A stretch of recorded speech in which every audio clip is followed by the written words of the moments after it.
సామెతల గ్రంథము 17వ అధ్యాయము 27, 28 వచనాలు మనం ఇప్పుడు చదువుకున్నాం.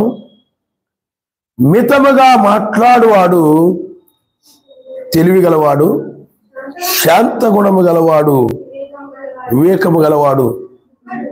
ఒకడు మూఢుడైనను మౌనముగా ఎడల జ్ఞాని ఎంచబడును. అట్టివాడు పెదవులు మూసుకొనగా వాడు వివేకి అని ఎంచబడును. పిల్లారా, ఇక్కడ నోటిని గురించి చెప్తూ ఉందన్నమాట వాక్యం. ఈ నోరు అనేటువంటిది చాలా ప్రమాదకరమైంది. బైబిల్ చెప్తుంది, హృదయం నిండిన దాన్ని బట్టి నోరు మాట్లాడుతుందని, నీ నోటి మాటను బట్టి నీకు తీర్పు తీర్చబడుతుందని బైబిల్ చెప్తా ఉంది. ఈ మాటకి భయపడినటువంటి ఎవరైనా కానీ వాళ్ళు ఏం చేస్తారంటే వాళ్ళ యొక్క నోటిని జాగ్రత్తగా ఉంచుకుంటారన్నమాట. వాళ్ళు ఏం చేస్తారు చెప్పండి? నోటిని జాగ్రత్తగా చూడండి. మన మత్తయి సువార్త 12వ అధ్యాయము, మత్తయి సువార్త 12వ అధ్యాయము 31వ వచనం నుండి మనం చదువుకుందాం. కాబట్టి నేను మీతో చెప్పినది ఏమనగా, మనుష్యులు చేయు ప్రతి పాపమును దూషణకు, చూడండి, దూషణయు వారికి క్షమించబడును గాని ఆత్మ విషయమైన దూషణకు పాపక్షమాపణ లేదు. మనిషి కుమారునికి విరోధముగా మాట్లాడు వారికి పాపక్షమాపణ కలదు గాని పరిశుద్ధాత్మకు విరోధంగా మాట్లాడు వారికి ఈ యుగమందైనను రాబో యుగమందైనను పాపక్షమాపణ లేదు. చెట్టు మంచిదని ఎంచి దాని పండును మంచిదే అని ఎంచుడి, లేదా చెట్టు చెడ్డదని ఎంచి దాని పండును చెడ్డదే అని ఎంచుడి. చెట్టు దాని పండు వలన తెలియబడును. సర్ప సంతానమా, మీరు చెడ్డవారైండి ఏలాగు మంచి మాటలు పలుకుగలరు? హృదయమందు నిండి ఉన్న దానిని బట్టి నోరు మాట్లాడును కదా. సజ్జనుడు తన మంచి ధననిధిలో నుండి సద్విషయములను తెచ్చును, దుర్జనుడు తన చెడ్డ ధననిధిలో నుండి దుర్విషయములను తెచ్చును. నేను మీతో చెప్పినది ఏమనగా, మనుష్యులు పలుకు వ్యర్థమైన ప్రతి మాటను గురించి విమర్శ దినమున లెక్క చెప్పవలసిండును. నీ మాటను బట్టి నీవు నీతిమంతులను తీర్పు పొందదువు, నీ మాటలను బట్టి నీవు అపరాధమని తీర్పు పొందుదువు. హల్లెలూయా. కాబట్టి నీ మాటలను బట్టి నీవు నీతిమంతుడు అని తీర్పు పొందుతావు, నీ మాటలను బట్టి అపరాధమని తీర్పు పొందుతావు. అంటే నీ హృదయం నిండిన దాన్ని బట్టే నోరు మాట్లాడుతూ ఉంటుంది. కాబట్టి ఇక్కడ సజ్జనుడు అంటే ఆ మంచివాడు తన ధననిధిలో నుండి, తన హృదయంలో నుండి మంచి విషయాలను తెస్తాడు.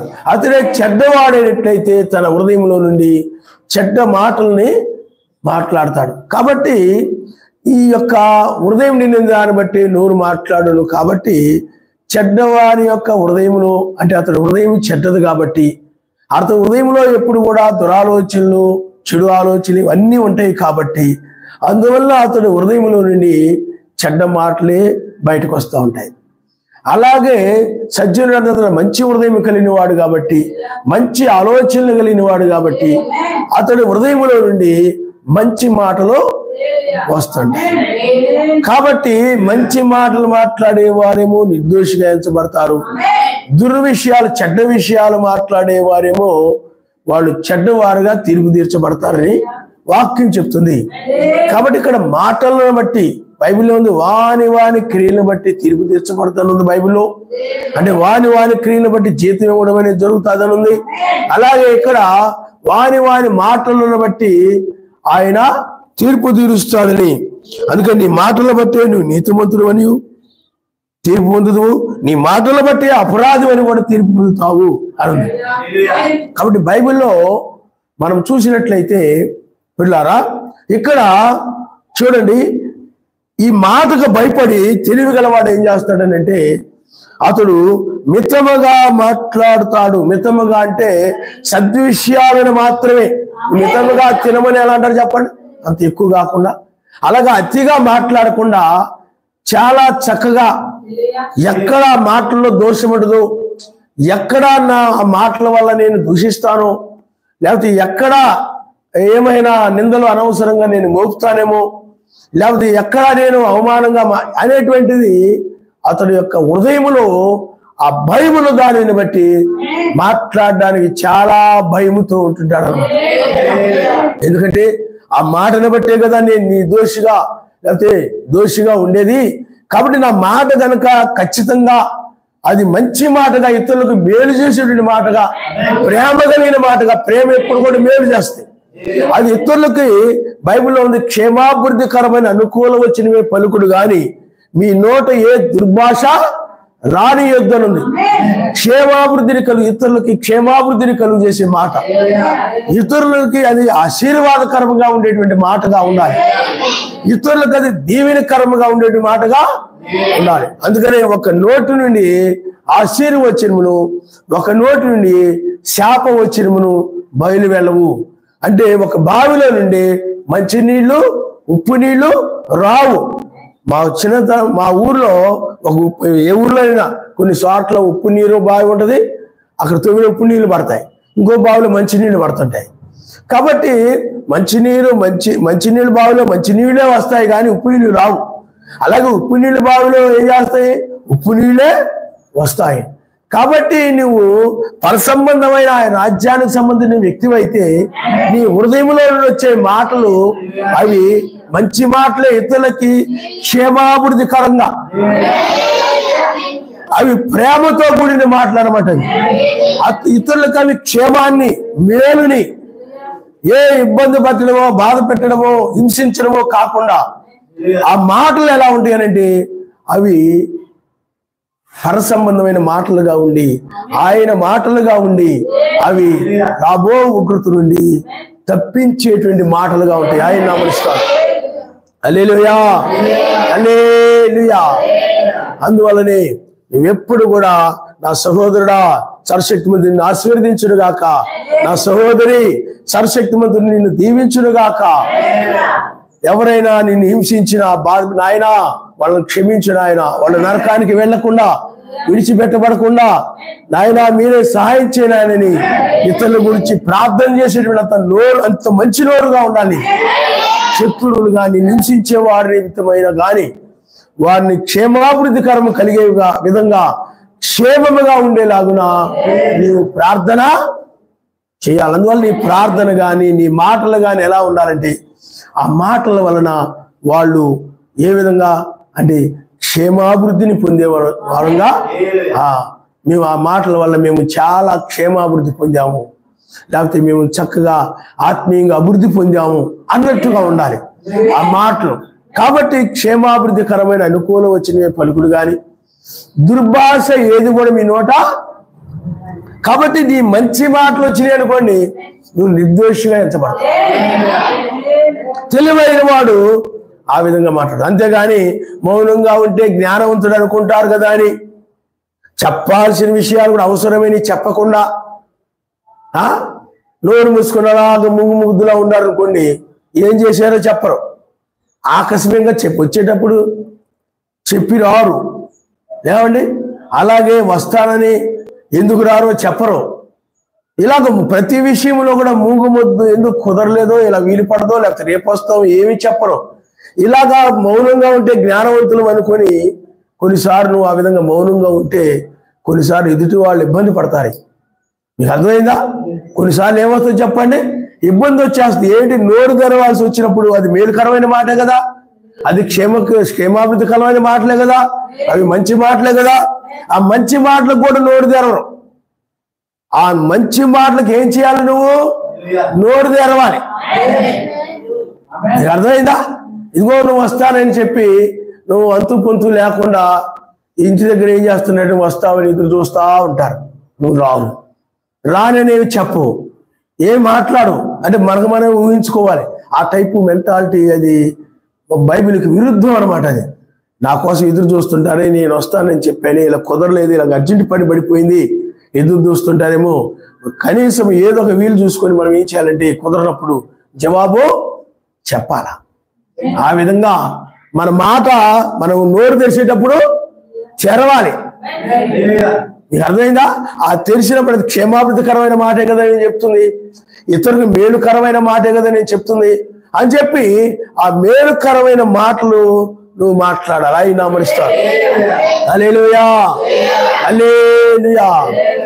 ఆ మేలుకరమైన మాటలు నిన్ను నిర్దోషిగా చేస్తాయి. నీ మాటలే నిన్ను నిర్దోషిగా చేస్తాయి, అది గుర్తుపెట్టుకో. అందువల్లే ఇక్కడ మితముగా మాట్లాడువాడు తెలివైన వాడు అని అంటే అతడు ప్రార్థన చేసుకొని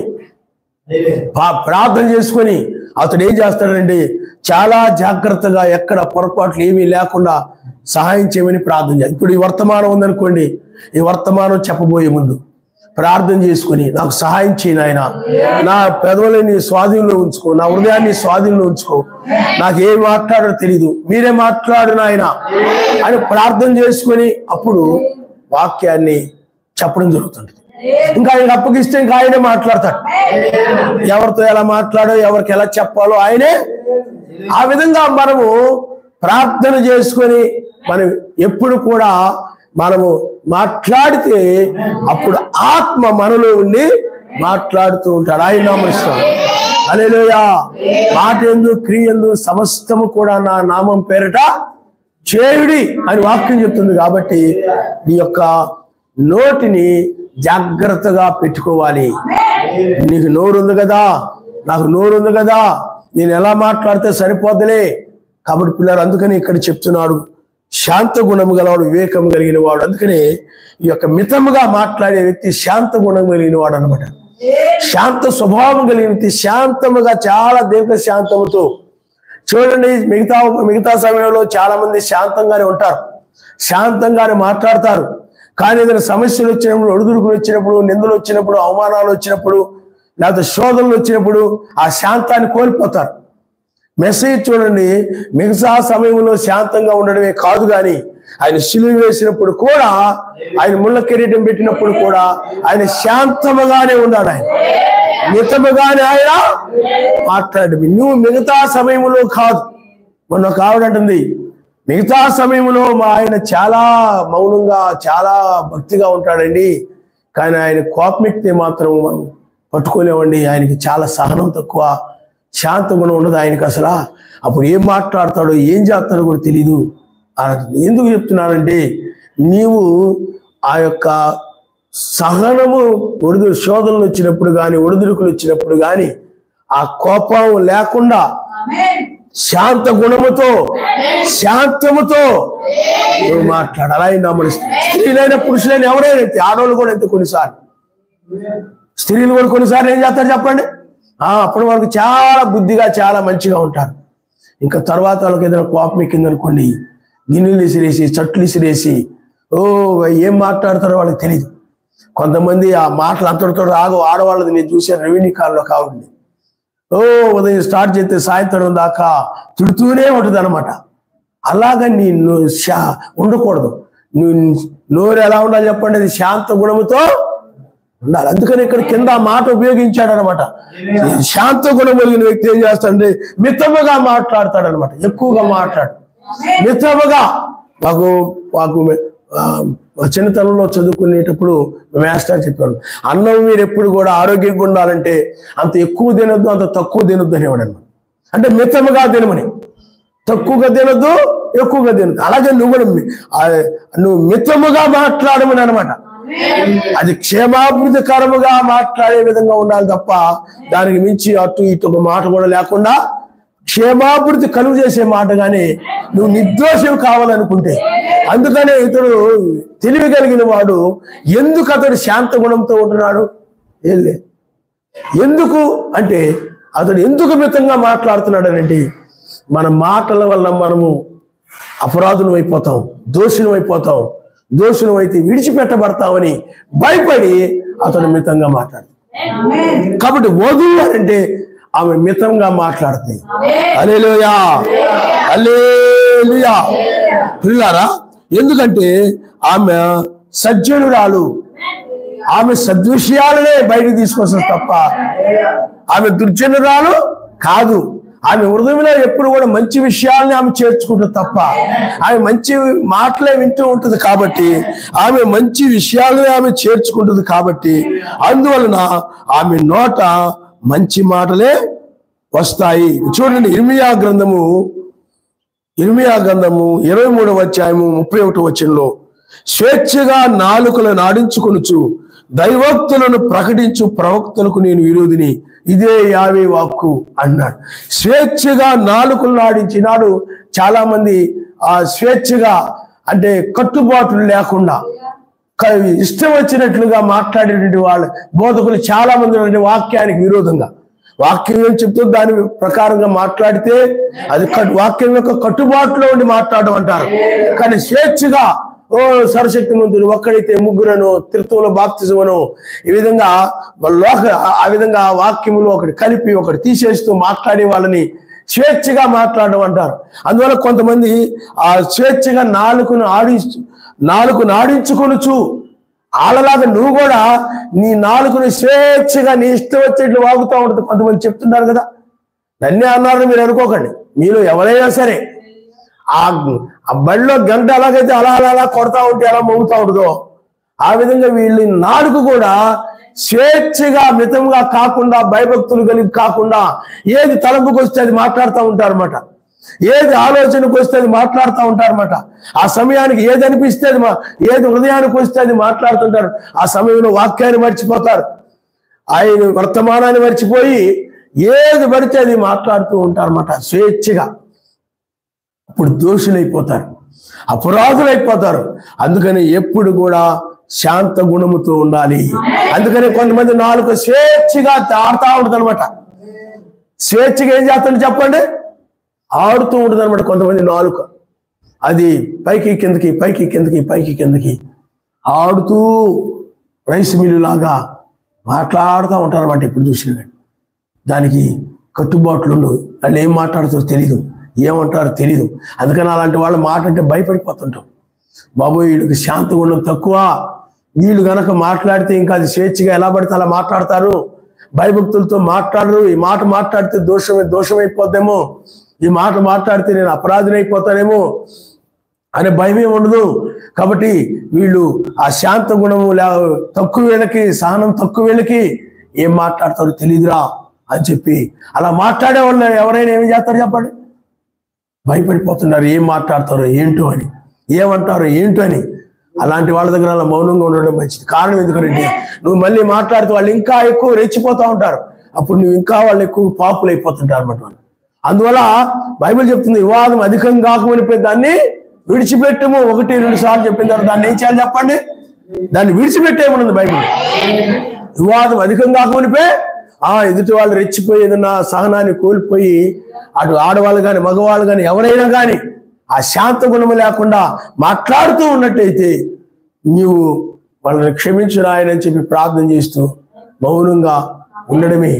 అందుకనే ఇక్కడ ఒకడు 3 లైన్లను మౌనంగా నేనెలా జ్ఞాని అని ఎంచబడును, అట్టివాడు పెదవులు మూసుకొనగా వాడు వివేకాన్ని ఎంచబడును. అందువల్ల మౌనముగా ఉండడం అంటే 3 లైన్లను మౌనముగా నుండి ఎడలా.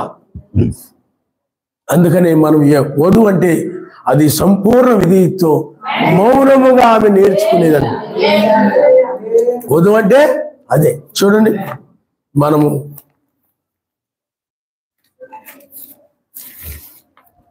1వ తిమోతి రాసిన పత్రిక 2వ అధ్యాయము 11వ వచనం, స్త్రీలు మౌనముగా ఉండి సంపూర్ణ విధేయతతో నేర్చుకోవడం వల్ల ఆయన నామనిస్తారు. హల్లెలూయా, హల్లెలూయా. కాబట్టి చివరి కాలం ఏంటంటే వధువు మౌనముగా ఉండే కాలం అన్నమాట. లోకమును సువార్త ప్రకటించడం అయిపోయింది కాబట్టి ఆయన మాట్లాడే సమయము ఈ 2000 సంవత్సరాలు అపోస్తుల ద్వారా, ప్రవక్తల ద్వారా, కాపరుల ద్వారా, ఉపదేశకుల ద్వారా, ఇలాగ 5 రకాల సువార్తికుల ద్వారా, 5 రకాల పరిచర్యల ద్వారా ఆయన మాట్లాడాడు. ఆయన మెస్సీ తర్వాత ఈ 2000 సంవత్సరాల్లో. కానీ ఇప్పుడు 5 రకాల పరిచర్యలు మౌనం అయిపోయాయి. ఇప్పుడు ఆయన యోధా గోత్రం సింహమైనటువంటి ఆయన మాట్లాడేటువంటి కాలం ఇది. అందుకనే మౌనముగా ఉండే కాలం. మౌనముగా అంటే సీఎంలో మౌనముగా ఉండుట, ఆయన్ని స్తుతించుటే, ఆయన్ని ఘనపరచడమే, ఆయన మహిమపరచడమే, ఆయన్ని స్తుతించడమే. అందుకనే ప్రార్థనా పరులు, ప్రార్థన ఎక్కువగా చేసుకునేవారు ప్రార్థనా పరులు అంటే వాళ్ళు చాలా దీర్ఘశాంతంతో ఉంటారన్నమాట. వాళ్ళ ఒక జీవితంలో కనుక ప్రార్థన తక్కువగా ఉందంటే, ఆ వ్యక్తి సహనం లేకుండా చిటపటలాడుతూ ఉన్నారంటే ఆ వ్యక్తిలో ప్రార్థన లేదని అర్థం అనమాట. ప్రార్థన కనుక ఉన్నట్లయితే చాలా సహనము, ఓర్పు అన్ని కూడా ప్రార్థనలోనే వస్తాయి అన్నమాట. యోబు చూడండి, ప్రార్థన శోధనలో ప్రవేశించుకునే నిమిత్తము మెలకు కలిగి మీరు ప్రార్థన చేయడని మెస్సీ తన శిష్యులతో 3 చెప్పాడు. ఆయన పేతురుతోను, యోహానుతోను, యాకోబుతోను ఆ మాట చెప్పాడు. కాబట్టి ఆ యొక్క ప్రార్థన వలన ఆయనకి శోధనలో సహించడానికి కావలసినటువంటి, శోధనలో పడిపోకుండా నిలబడడానికి కావలసిన శక్తి ప్రార్థనలో వచ్చింది. ఆయన శోధనలో నిలబడడం అంటే ఏంది? శోధనలో పాపం చేయకుండా ఉండడం. శోధనలు వచ్చినప్పుడు మనుషులు ఏం చేస్తారంటే నోటి ద్వారా పాపం చేస్తారు, ఆలోచనల ద్వారా పాపంలో పడిపోతారు, క్రియల్లో పాపంలో పడిపోతుంటారు. అటు లేటిలో కూడా పాపంలో పడకుండా ఆయన ముళ్ళ కిరీటం పెట్టి శోధించారు, కొడా దెబ్బలు కొట్టి శోధించారు, భుజం మీద శిలువ పెట్టి శోధించారు, ఉమ్మి వేసి శోధించారు, ఆ యొక్క పిడిగుద్దులు గుద్ది శోధించారు. నీవు ఇదిగో వాళ్ళని బ్రతికించావు, వీళ్ళని బ్రతికించావు, నిన్ను రక్షించుకోలేవా అని అవమానపరిచారు. ఆ శోధనలన్నిటిలో కూడా ఆయన మౌనముగా ఉండడానికి కారణం, సహనముగా ఉండడానికి కారణం ఏంటంటే ముందు చేసినటువంటి ప్రార్థన. ఆ ప్రార్థన వలనే ఆయనకు ఆ శక్తి వచ్చిందనమాట. ప్రార్థన వలన శక్తి వస్తాయి. సమస్తము నెరవేర్చుటకై సమస్తము నెరవేర్చి నిలబడడానికి కావాల్సిన శక్తి ప్రార్థన. అందుకనే ప్రార్థన లేని వారు నాలుకే స్వేచ్ఛగా ఊగుతా ఉంటాం, ఫ్యాన్ రెక్కలు తిరుగుతూ ఉంటాం, నాలుక మాట్లాడుతుంటారు. నీకు అర్థమైందా? కాబట్టి పిల్లారా, నువ్వు ఎప్పుడైతే ప్రార్థన నీ జీవితంలో ఎక్కువగా ఉండదో నువ్వేమైపోతావు అంటే చాలా దీర్ఘశాంతం కలిగిన వ్యక్తి అవుతావు. అందుకని ఖాళీ బండి ఉందనుకోండి, ఖాళీ బండి వెళ్ళిపోతా ఉందనుకోండి, ఖాళీగా ఉంది లారీ, ఏమి లోడు లేదు, వెళ్ళిపోతా ఉంది రోడ్డు మీద, దన్న సౌండ్లు చేసుకుంటూ వెళ్ళిపోతుంది అనమాట. ప్రార్థన లేని వాని జీవితం కూడా అంతే, ఎప్పుడు శబ్దాలు చేస్తూ ఉంటాడు అనమాట. అదే ఆ లోడ్ వేసుకుని వెళ్ళిపోతుందా అనుకోండి, కిర్రుమంటూ వెళ్ళిపోతూ ఉంటుంది అనమాట. శబ్దాలు చేయదు, అది మౌనంగా వెళ్ళిపోతుంటది. ఏ శబ్దాలు ఏమి రావు, అది మౌనంగా. అది ప్రార్థన జీవితం, ప్రార్థనా పరులు, ప్రార్థన జీవితం కలిగిన వారు ఆ విధంగా సహనం కలిగి ఉంటారు. యోబు కూడా అంత సహనం ఎక్కడ వచ్చిందా అంటే ప్రార్థన వల్ల. అందువల్ల పిల్లారా, ఆ నోటి మాట నువ్వు అది మితముగా ఉండాలి. ఆ మాట్లాడేటప్పుడు నువ్వు ప్రార్థన చేసుకొని, చాలా బలముగా ప్రార్థన చేసుకొని మాట్లాడాలి. ఇది మాట్లాడబోయే ముందు ఏమైనా పొరపాట్లు మాట్లాడతానేమో, వాక్యానికి విరోధంగా మాట్లాడతానేమో, తెలిసి తెలియకుండా ఏదో మాట్లాడతానేమో, ఆవేశంగా వెళ్ళిపోకూడదు, దూకుడుగా వెళ్ళిపోకూడదు. ఆవేశంగా ఆలోచన పుట్టగానే ఆవేశంగా పరిగెత్తుకుని నువ్వు పరిగెత్తి గొడవకి వెళ్ళిపోకూడదు. పురుషులైనా స్త్రీలైనా నువ్వు ప్రార్థన చేయాలి.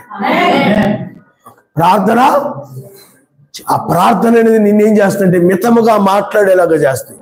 ఆ ప్రార్థన అనేది నీ నోటిని వాక్య ప్రకారంగా ఉండేలాగా, దుర్విషయాలు రాకుండా, చెడ్డ విషయాలు నీ నోటి రాకుండా. ఎందుకంటే ప్రార్థన చేసుకుంటావు కాబట్టి చెడ్డ విషయాలు మాట్లాడలేను, చెడ్డ మాటలు నువ్వు ప్రార్థన చేసుకోబోయేటప్పుడు నువ్వు ప్రార్థన చేసుకుని నాయన నాకు మంచి విషయాలు నోటి నుండి వచ్చేలాగా సాయం చేయి అని ప్రార్థన చేసుకుంటావు కాబట్టి నీకు ఆ విషయాలే నీకు ఆయన ఆత్మ నడిపిస్తాయి. నమస్కారం. హల్లెలూయా. కాబట్టి మౌనముగా ఉండేవాడు, మితముగా మాట్లాడేవాడు, శాంత గుణం కలిగిన వాడేవాడండి తీర్పుకు భయపడేవాడు, ఆయన శిక్షకు భయపడేవాడు నోటిని అదుపుగా పెట్టుకుంటాడు, నోటిని కంట్రోల్గా పెట్టుకుంటాడు. గుర్రానికి ఎలాగైతే కళ్ళు వేయబడుతుందో ఆ నాలుకకి, అలాగే ఆ కళ్ళు వేసి నాలుగు ఏం చేస్తారు చెప్పండి, నోటి కళ్ళు వేస్తారు. ఆ కళ్ళెవను బట్టి అది నడుస్తూ ఉంటుంది. అలాగే పిల్లారా, నీ నాలుగు కూడా స్వేచ్ఛగా ఎలాగ పడితే ఎలాగ పడితే మాట్లాడకుండా ఆ నాలుగుకి కళ్ళు వేయబడి ఎలా పడితే అలాగ మాట్లాడకుండా క్షేమాభివృద్ధికరమైనటువంటి మార్గంలో ఆ గుర్రము నడిచేలాగున దాని నోటికి ఆ కనురెప్పలకి ఎలాగైతే కళ్ళు వేయబడిందో అదే విధంగా నీ నోటికి కూడా నీకు క్షేమాభివృద్ధి కలుగు చేస్తే నీ మాట ఇతరులకు కూడా క్షేమాభివృద్ధి కలుగు చేసే మాటగా ఉండాలి నీ నోటి మాట. నీ నోటి మాట మంచిదైనప్పుడు అది నీకు క్షేమాభివృద్ధి కలుగు చేయడమే కాదు కానీ ఇతరులకు క్షేమాభివృద్ధి కలుగు చేస్తాయి. అందుకని బైబిల్ చెప్తుంది ఆ మాట చూడండి, అగ్ని చిన్నదైనప్పటికీ కూడా అది ఏం చేస్తుంటే విస్తారమైన అడవిని కూడా మొత్తాన్ని కూడా తగలబెట్టేస్తాను. అలాగే చిన్న మాట చూడండి, ఆ ఏదోలో సర్పము చెప్పినటువంటి చిన్న మాట, ఆ మాట ఏం చేసిందనంటే అది ఆనాడు అవ్వకంటుకుంది. అది ఆ పాపము అక్కడి నుండి ఆ మరణము, ఆ పాపము, ఆ తెగుళ్ళు, శోధనలు ఇవన్నీ కూడా ఎప్పటి వరకు కూడా కొనసాగుతూనే ఉన్నాయి అనమాట, మండుతూనే ఉందన్నమాట. చిన్న మాట ఆమె నమ్మినందువల్ల, అందువల్ల సాతాను యొక్క చిన్న మాట వాళ్ళని సర్వశక్తి మంత్రికి దూరం చేసింది. వాళ్ళకి సర్వశక్తి మంత్రికి దూరం అవడం వల్ల వాళ్ళు శోధనలోను ఆ తర్వాత మరణములోను పడ్డారు. వారి సంతానమైనందువల్ల మనకు కూడా ఈ మరణము ఇవన్నీ వచ్చేసాయి. మాట, చిన్న మాట చూడండి, దాతాను అభిరములు కోరహుల యొక్క మాట అది క్షేమాభివృద్ధి కలుగు చేసే మాట కాదు. ఆ మాట 200 మంది పైగా ఆ నేల విరిచి వాళ్ళందరూ నాశనం అవడానికి కారణమైపోయింది. ఆ మాట వాళ్ళు అది క్షేమాభివృద్ధికరమైన మాట కాదు. అలాగే ఈ కాలంలో కూడా దుర్బోధకుల యొక్క మాటలు, వాళ్ళకి అభిషేకం లేదు, పిలుపు లేదు, ఏమీ లేదు, వాళ్ళంతటి వాళ్లే బోధించాలని వాంచగలిగిన వారై కొంతమంది ఏం చేస్తున్నారు, ఇంటి దగ్గర ఖాళీగా తిరుగుతూ ఉండి ఏ పని పాట లేకుండా ఉంటే వాళ్ళని ఆ యొక్క ట్రైనింగ్ పంపిస్తూ ఉంటారు అనమాట. మాకు దగ్గరలో దేవరపాడు ఉంది, అక్కడ పోస్ట్ మ్యాన్ ఒక ఆయన ఉండేవాడు. అలా అబ్బాయి, లాస్ట్ అబ్బాయి, 5వ అబ్బాయి, చిన్న అబ్బాయి అనమాట, చాలా మెతక, చదువులు అన్నింటిలో కూడా వెనకబడి ఉంటాడు.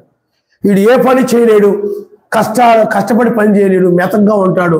కాబట్టి ఇతన్ని బైబిల్ ట్రైనింగ్ పంపిస్తే బాగుండదని చెప్పి వాళ్ళు బైబిల్ ట్రైనింగ్ పంపించేవాడు, పాస్ట్ అయిపోయింది. ఆ విధంగా చాలా మంది తయారైపోతుంటారు అనమాట.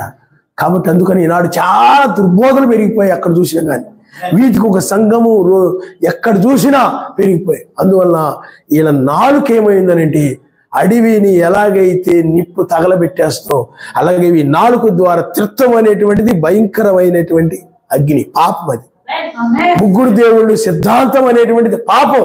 అది ఏం చేసిందంటే అనేక మందిని నాశనం చేసేసింది అనమాట.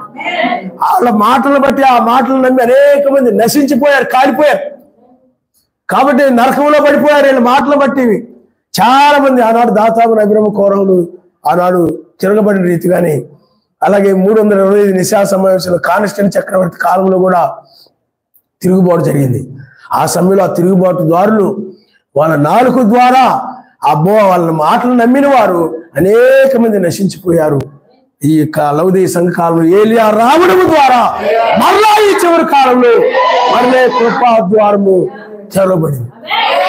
హల్లెలూయా, హల్లెలూయా.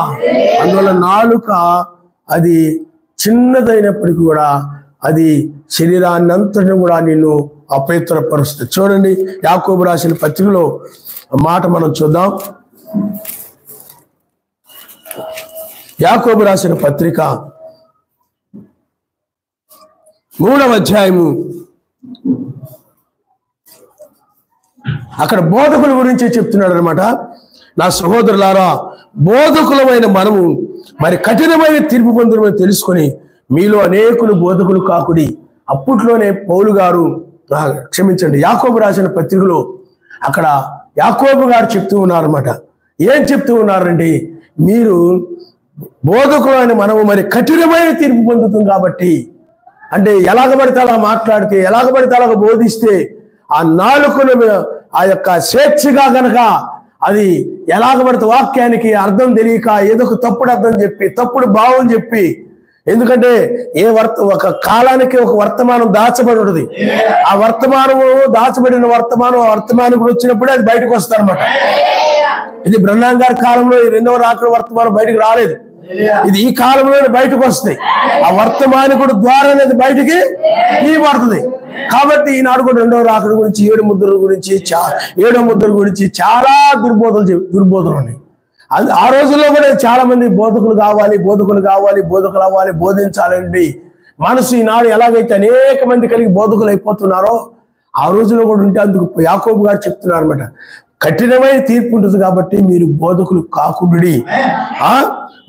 కాకుండి అనేక విషయంలో మనందరూ తప్పిపోతున్నాము. ఎవరైనా మాట ఎందు తప్పని ఎడల అట్టివాడు లోపము లేని వాడై తన సర్వ శరీరమును స్వాధీనమించుకొనుగన శక్తి గలవాడుగును.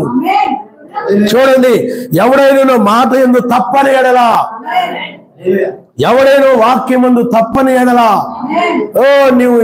నీ మాట, నీ నోటి నుండి వెళ్ళేటువంటి ఆ మాట ఏదైతే ఉందో ఆ మాట ఎందు నువ్వు తప్పని ఎడలా. ఇగో నువ్వు అనుకుంటావు నేను ఆ ఉదయాన్నే 7:30 కల్లా ఆ ప్రార్థనకి వెళ్ళాలి అని సహోదరితో సిస్టర్తో చెప్తావు. నేను వచ్చే ఆదివారం నుండి 7:30 కల్లా నేను చర్చికి వెళ్ళాలి అని అంటాం. నువ్వు అని దాన్ని మాట తెప్పేస్తావు. బైబిల్ చెప్తుంది, నష్టం వచ్చినను మాట తప్పలేదు. హల్లెలూయా. ఇదిగో వస్తానంటాం, మాట తప్పేస్తాం. ఇదిగో సాయంత్రం వస్తానంటావు, మాట తప్పేస్తుంటావు. అందువలన అలాగే మాట తప్పే వాళ్ళు లోపము కలిగిన వారు అన్నదనమాట. ఇదిగో ఆయన కోసం నేను ఇలా చేస్తాను, అలా చేస్తాను అంటారు, మరలా మాట తప్పుతూ ఉంటారు అనమాట. ఆ మాట తప్పడం వల్ల ఏమవుతుందంటే నీ యొక్క సర్వ శరీరమును కూడా స్వాధీనములో లేనట్టు అనమాట. అంటే అతడు లోపము కలిగిన వాడు అవుతాడు. ఎందుకంటే అతడు శరీర సంబంధమైన వాటికి దేనికి లోనైపోయి, అంటే చూడండి, సర్వ శరీరమును స్వాధీనం అందించుకునే శక్తి గలవాడుగును. ఏ యొక్క వాటిని బట్టి అతడు ఆ మాట తప్పిపోతాడు అనమాట. అందువల్లనే అందుకనే ఆ మాట మాట్లాడేటప్పుడు కూడా దాన్ని నెరవేర్చకపోతే నువ్వు దోషివైపోతావు.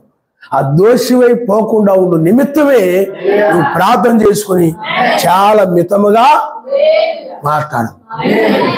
చాలా జాగ్రత్తలు. అంటే పౌలు గారు చెప్తూ ఉన్నాడు. అందుకనే మీరు బోధకులు కావు, ఏది పడితే అది మీరు మాట్లాడారు అనుకోండి, ఏది పడితే మీరు బోధిస్తారు, మీరు కఠినమైన తీర్పు పొందుతారు. ఆ తీర్పు పొందకుండా ఉండాలంటే ఏం చెప్తున్నాడో చూడండి. ఆ 4 గురించి, గుర్రములను చూడండి, మనకు లోబడుటకై నోటికి కళ్ళెము పెట్టి వాడి శరీరం అంతా తిప్పుదాము కదా. చూడండి, నోటికి కళ్ళెమును పెట్టి, కళ్ళాన్ని పెట్టి ఆ శరీరాన్ని తిప్పుతారు అనమాట. ఈ 4 కూడా అంతే. శరీరానికి సంబంధించి నాలుక, ఈ నాలుగును బట్టే ఈ శరీరం నరకంలోకి వెళ్ళడమో పరలోకంలోకి వెళ్ళడమో జరుగుతుంది. అది గుర్తుపెట్టుకో. నీ శరీరాన్ని పవిత్రమైనదిగా కానీ అపవిత్రమైనదిగా కానీ చేసేది నీ నాలుకే. అందుకని ఈ నాలుక సహనముతో, దీర్ఘశాంతముతో, నీ ఒడిదుడుకుల్లో కూడా, సమస్యల్లో కూడా, శోధనలో కూడా, కష్టాల్లో కూడా అలాగే ఊహించుకొని నువ్వు చెడు మాటలు మాట్లాడకుండా చాలా జాగ్రత్తగా మెసేజ్ చూడండి. ఏ విధంగా అయితే ఏమి మాట్లాడేది 1-2 మాటలు మాట్లాడేంత. ఒకటి ఏంటంటే, అయ్యా వీళ్ళు ఏం చేస్తున్నా వీళ్ళకి తెలియదు, వీళ్ళని క్షమించిన ఆయన. అర్థమైందా? మరి శిలి మీద మరికి 7 మాటలు ఏమన్నాయి, వాటి గురించి నేను చెప్పడం లేదు. కానీ తర్వాత ఇంకొక మాట ఏంటంటే, మనం చూస్తే వాళ్ళు ఏడుస్తూ ఉంటారన్నమాట. ఏడుస్తూ ఉన్నప్పుడు ఆయన ఒక మాట అంటాడు, అమ్మా నా నిమిత్తం మీరు ఏడవకుడి, నీ నిమిత్తము పిల్లల నిమిత్తమై మీరు ఏడవండి అని చెప్పి ఆయన మౌనముగా ఉన్నాడు. ఆ సమయంలో ప్రార్థన చేస్తూ ఉన్నాడు. ఆయన క్షమించమని ప్రార్థన చేస్తున్నాడు వాళ్ళ గురించి. వాళ్ళు ఆదరించవలసిన మనుషులు, ఇజ్రాయేలు, ఆయన విశ్వసించాల్సిన మనుషులు, ఆయన వర్తమానాన్ని చేర్చుకొని రక్షణ పొందాల్సిన మనుషులు ఆయన్ని సిలువ వేయడానికి సిలువ వేయమని కేకలు వేసి సిలువ కారణమయ్యారు. చూడండి, ఆ సమయంలో కూడా ఆయన ప్రార్థన చేయమని మనం ఎలాగ ప్రార్థన చేయాలో మనకు నేర్పుతున్నాడు. ఆయన ప్రార్థన చేయమని నేర్పుతూ ఉన్నాడు. కాబట్టి నీ నాలుక అనేటువంటిది చాలా భయముతో ఉండాలి. హల్లెలూయా, హల్లెలూయా, హల్లెలూయా. కాబట్టి పిల్లారా, అందుకని నీ నాలుక ఇది సమాధానపరిచేదిగా ఉండాలి తప్ప నీ నాలుక ఎప్పుడు కూడా విభేదాలు పెట్టే విధంగా ఉండకూడదు. వాళ్ళకి వీళ్ళకి మధ్య ఏవుడు చెప్పి విభేదాలు పెట్టడం కానీ, లేకపోతే ఒకరొకరు యొక్క చక్కగా ప్రేమ కలిగి ఉండాలనుకోండి సహోదరి సహోదరులు, వీళ్ళు అలా ఉంటున్నారని అసూయపడి నేనంటే పెద్దగా నా పట్ల పెద్ద ప్రేమగా లేరని నువ్వు ఏదో ఊహించుకుని ఆ విధంగా వాళ్ళకి వీళ్ళకి మధ్య ఏదో ఒక చిన్న అగ్గేయడం కానీ, వాళ్ళ మీద వీళ్ళ మీద వాళ్ళు ఇలాగా వీళ్ళు ఇలాగని లేనిపోయి కానీ చెప్పుకొని ఆ విధంగా చెప్పి విభేదాలు పెట్టడం కానీ వాళ్ళిద్దరి మధ్య, అదంతా కూడా నాలుక. అందుకని కొండెగాండ్రు పరలోక రాజ్యానికి రారు అన్నమాట. నువ్వు ఏదైనా సమాధానకరమైన సంగతులు నువ్వు మాట్లాడబోయే ముందు కలహంగా మాట్లాడకూడదు. ఏది కూడా మనం నేర్చుకున్నాం. ఆ వర్తమానాన్ని మళ్ళీ మీరు మర్చిపోయి మీరు కలహంగా మాట్లాడకూడదు. సమాధానము చెడకుండా, సమాధానము చెడిపోకుండా సమాధానకరంగా మాట్లాడాలి. నాకు నా సహోదరుడి మధ్యకు విరోధం ఉండకూడదని ఆ యొక్క విరోధము కలగకుండా ప్రేమతో మాట్లాడితే, సమాధానంతో మాట్లాడడమే నేను నిర్దోషిగా చేస్తాయి.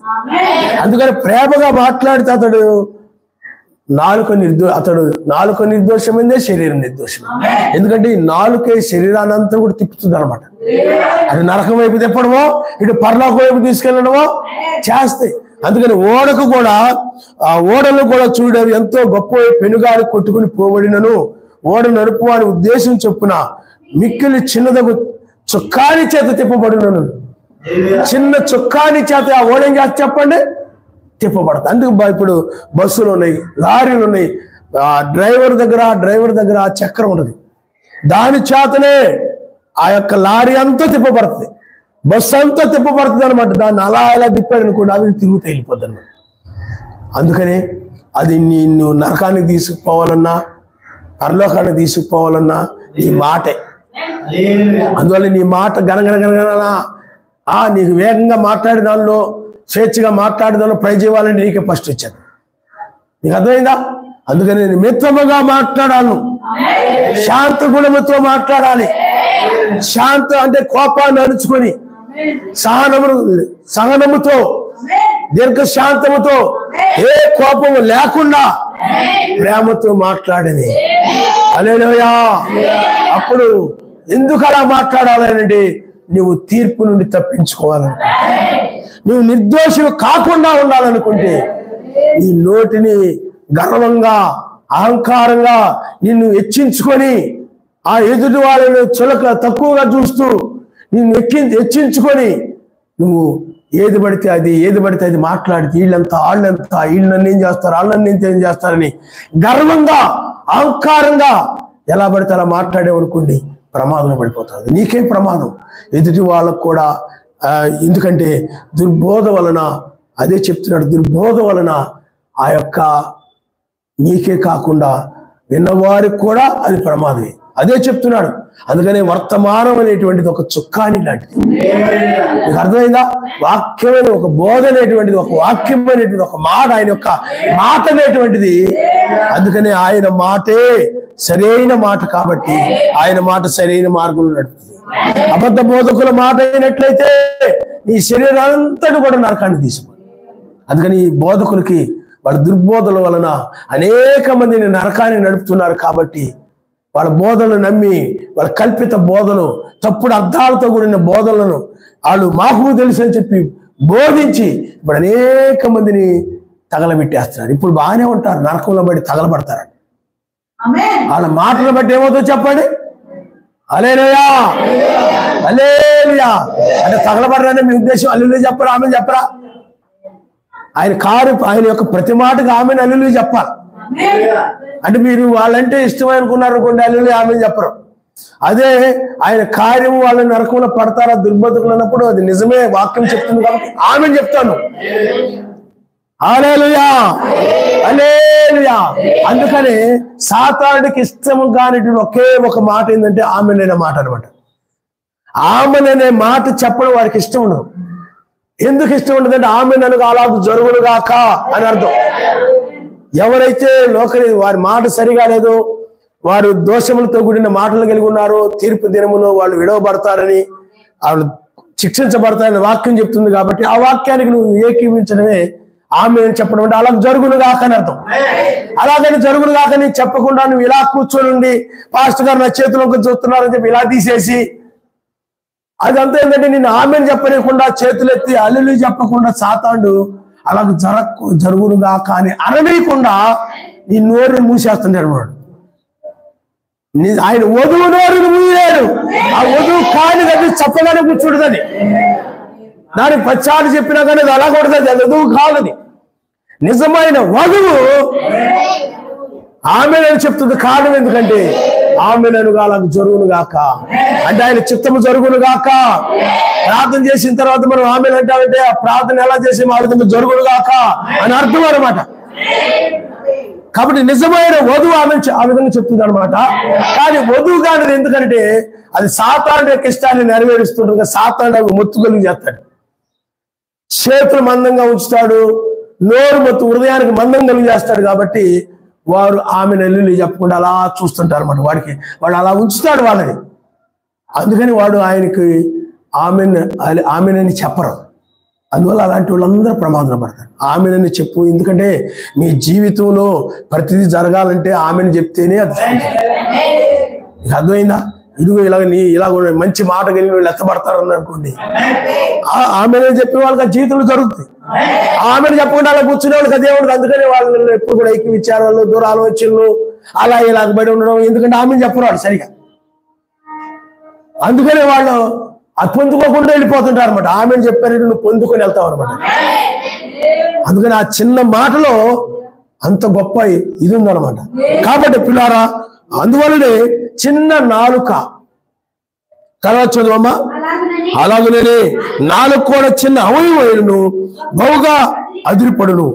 ఎంత కొంచెం నిప్పు ఎంత విస్తారమైన అడవిని తగలబెట్టును. నాలుక అగ్నియే. నాలుక మన అవయవంలో ఉంచబడిన పాప ప్రపంచమై సర్వ శరీరమునకు మాలిన్యము కలుగు చేయుచు ప్రకృతి చక్రమునకు చిచ్చు పెట్టును. ఇది నరకము చేత చిచ్చు పెట్టబడును. అందుకని మృగ పక్షియు సర్పజల చర్మలలో ప్రతి జాతియు నరజాతి చేత సాధు కాజాలను సాధు ఆయును గాని ఏ నరుడును నాలుకను సాధు చేయనేరడు. అది మరణకరమైన విషయంతో నిండినది, అది నిరర్ఘమైన దుష్టత్వమే. దీనితో తండ్రి అని యావేని స్తుతింతుము. దీనితోనే సర్వశక్తిమంతుని పోలికగా పుట్టిన మనుషులని శపింతుము.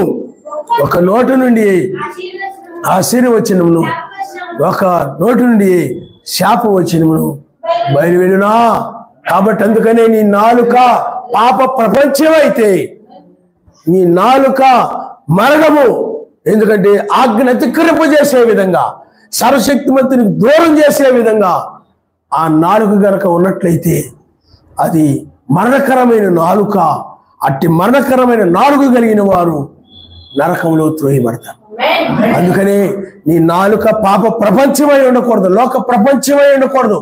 ఎందుకంటే వాళ్ళ హృదయంలో పాపమే ఉంటుంది. కాబట్టి పాపపు తలంపులు, పాపపు ఆలోచనలే వాళ్ళ హృదయంలో, అసూయతో కూడిన ఆలోచనలు, గర్వంతో కూడిన ఆలోచనలు, దొంగతనాలతో కూడిన ఆలోచనలు, వ్యభిచారంతో కూడిన ఆలోచనలు, ఆ గర్వంతో కూడిన ఆలోచనలు, ఆ దేశంతో కూడిన ఆలోచనలు, రకరకాల ఆలోచనలని వాళ్ళలో తాండవాడుతూ ఉంటాయి అన్నమాట.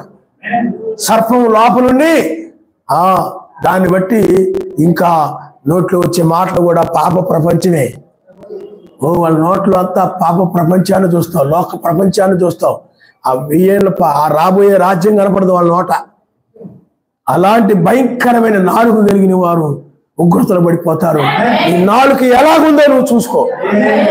నీ నాలుక ఏ విధంగా ఉందో, నీ మాటలు ఎలాగున్నాయో, నువ్వు ఇంటి దగ్గర ఎలా మాట్లాడుతున్నావో, నీ పిల్లలతో ఎలా మాట్లాడుతున్నావో, నీ భర్తతో ఎలా మాట్లాడుతున్నావో, నీ భార్యతో ఎలా మాట్లాడుతున్నావో, నీ సహోదరుతో ఎలా మాట్లాడుతున్నావో, నీ నాలుక ఏ విధంగా ఉందో నువ్వు ఆలోచన చేసుకో. నీ నాలుకను బట్టి నీకు తీర్పు జరుగుతుంది. నీ నాలుకను బట్టే నువ్వు వినబడము, పైకి రావడము జరుగుతుంది. నీ మాటలు కనుక నిర్దోషమైనట్లయితే, నీ మాటల్లో ఏ కపటము గాని ఏ దోషము గాని లేకుండా ఉన్నట్లయితే నీవు ఎత్తబడ్డమని జరుగుతుంది. నీ మాటల్లో గనక దోషం ఉన్నట్లయితే, ఇతరులు కీడు కలగాలను, ఇతరులు నశించిపోవాలను, ఆ విధంగా శాపనార్థాలు పెట్టేటువంటి నాలుగు గోలి నీవు ఉండకుండా దాన్ని జాగ్రత్తగా ఆశీర్వాదకరమైన నాలుగుగా ఉంచుకోవాలి. ఆయన నామములో హల్లెలూయా. ఎందుకంటే శాపమును ఆశీర్వాదమును, అందుకని ఈ యొక్క బైబిల్ చెప్తా ఉంది, ఆ శపించడం అనేది అది మెస్సీకి సంబంధించిందే తప్ప మనది కాదని. అందుకని ఆ కుమారుని ప్రేమించుడి. చూడండి, మనము అపోస్తుల కార్యం ఒకసారి మనం చూద్దాం.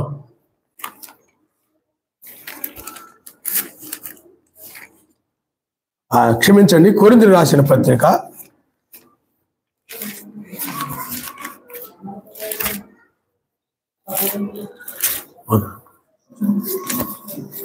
చూడమ్మా. కొరింథీయులకు రాసిన పత్రిక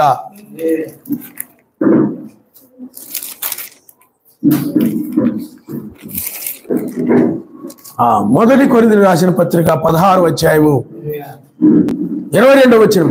ఎవరైనను యావేను ప్రేమింపుకుంటే వాడు శపించబడును గాక, యావే వచ్చుచున్నాడు అని చెప్పాడు.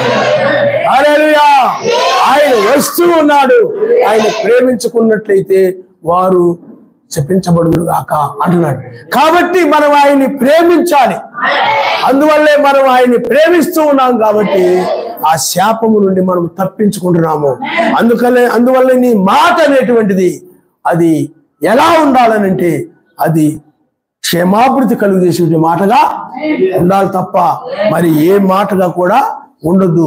అందుకని జ్ఞానము కలిగిన వాడు, వివేకము కలిగిన వాడు శోధనలో గాని, శ్రమల్లో గాని, నిందల్లో గాని, తన ఇంట్లో వాళ్ళు ద్వేషించిన, వెలుపల వాళ్ళు ద్వేషించిన, వెలివేసిన, తృణీకరించిన శాంత గుణముతో మాట్లాడుతుంటాడు. హల్లెలూయా, హల్లెలూయా. అంతేగాని ఏ శోధనలు ఒడిదుడుకులు లేనప్పుడు శాంత గుణంగా మాట్లాడి, నెమ్మదిగా మాట్లాడి, ప్రేమ కలిగి మాట్లాడాలి కదండి, ప్రేమ కలిగి మాట్లాడుతూ నెమ్మదిగా కనపడుతూ, ఏమండి ఏదైనా చిన్నది చురుక్కుమనగానే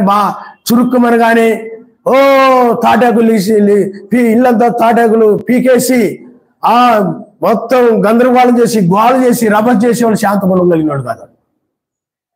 బాధ వచ్చినా, శ్రమ వచ్చినా, మెసేజ్ చూడండి, ముళ్ళకేరేట బాధ వేసింది, శాంతంతోనే ఉన్నాడు. ఏమంటే కొడా దెబ్బలతో కొట్టారు, శాంత గుణంతోనే ఉన్నాడు. ఆయన మిగతా సమయంలో ఎలా ఉన్నాడో అలాగే అందువల్ల మన స్వభావం అది. గొర్రె స్వభావం ఎలాగో, సాధు స్వభావం ఎలాగో మన స్వభావం కూడా అదే. అందువల్ల గొర్రె అయినా చూడండి, అది నువ్వు మామూలుగా ఉన్నప్పుడు కూడా సాధు స్వభావంతోనే ఉంటుంది. నువ్వు మరలా దాన్ని కొట్టినా, 4 బాధలు బాధినా, ఆ గొర్రె మళ్ళీ సాధు స్వభావంతోనే ఉంటుంది, తిరగబడుతుంది. అదే నువ్వు ఒక తోడేళ్ళను చూసావనుకోండి, నక్కను చూసావనుకోండి, మిగతా టైము లేదా కుక్కను చూసావనుకోండి, మిగతా టైం అది మల్లగానే ఉంటుంది, మామూలుగానే ఉంటుంది. దాన్ని వెంటనే వెళ్తా చూడ కాలు దొక్కేసావనుకో, బావు లేచి తిరగబడి నువ్వు వెళ్ళే వరకు కూడా అరిసేస్తా ఉంటుంది అనమాట. అది అలా ఆ కుక్కలా ఉండకూడదు నీ బుద్ధి, ఆ కుక్కలా ఉండకూడదు నీ స్వభావం. ఏ దెబ్బ తగిలినప్పుడు ఎలా ఉంటుంది చెప్పండి, మామూలుగానే ఉంటుంది. ఏదైనా కాలు దొక్కామనుకోండి లేచి చిందిలేసేస్తా అనమాట. శాంత గుణం ఉండదు, ఏముంది. గొర్రె అలా కాదు. అది గొర్రె మిగతా సమయం ఎలా ఉండదు అలాగే అది దెబ్బ తగిలినప్పుడు కూడా అది అరుస్తుంది తప్ప, రక్షించమని అరుస్తుంది తప్ప, కాపాడమని కేకలు పెడుతుంది తప్ప, అది తిరగబడి కుక్కలాగా తిరగబడి అరవడం కానీ, తిరగబడి హాని చేయడం కానీ ఆ గొర్రెకు ఉండదు. అలాగ నీతిమంతులు కూడా, తెలివి కలిగిన వాడు కూడా అతడు శాంత గుణము కలిగి తన యొక్క నాలుకని అతను ఏం చేస్తాడు చెప్పండి, మితముగా మాట్లాడుతూ క్షమాబ్ధికరమైన మాటలతో మాట్లాడుతూ ఉంటాడు. అందుకనే వాక్యం చెప్తుంది ఎందుకు అతను ఆ విధంగా ఉంటాడనంటే తను తీర్పు దినములో అనగా ఈ తీర్పు సమయంలో నిర్దోషిగా ఉండాలని, విడిచిపెట్టబడకూడదని, తన నోటి మాటను బట్టి రక్షించబడాలని. అందుకని ఆ నోటి మాటను బట్టి శరీరం అన్ని అవయవాలు అపవిత్రం అయిపోతాయి. అన్ని అవయవాలు ఆ శరీరం అంతా కూడా అపవిత్రం అయిపోతాయి, నరకానికి త్రోసివేయబడతాయి.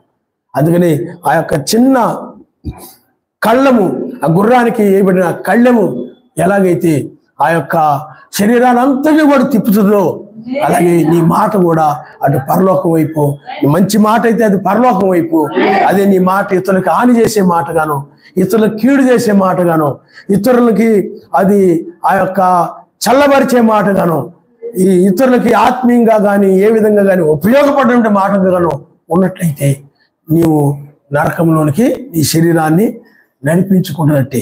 అందువల్ల ఈ జ్ఞానము కలిగిన వాడు, తెలివైన వాడు శాంతముగా మితముగా మాట్లాడుతూ ఉంటాడు. అట్టివాడు ఆయన రాజ్యములోనికి ప్రవేశిస్తాడు, ఆయన నమస్తాడు. హల్లెలూయా, హల్లెలూయా. తల వంచుకోండి, మనం ప్రార్థన చేసుకుందాం.